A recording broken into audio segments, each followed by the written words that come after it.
Okay, so my titrator has started. I'm going to just press the start setup. I'm going to choose English as my language.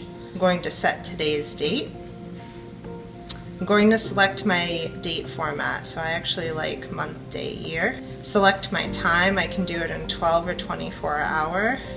Now select my temperature units, and then if I want to I can give my instrument a name, so I'm just going to call this one lab. Now my titrator is going to show me the setup parameters, so if I was really eager and I powered my titrator on first, I'm going to see the same instructions in the quick start guide on my screen. I can also use this to verify that I've done everything properly before I start titrating.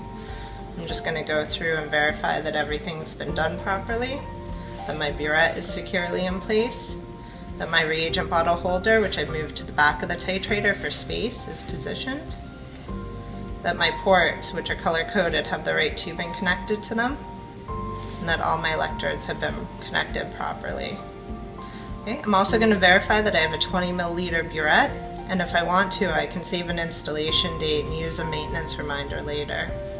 Okay, and that completes my titration setup wizard, so I am done and it's going to go to the home screen.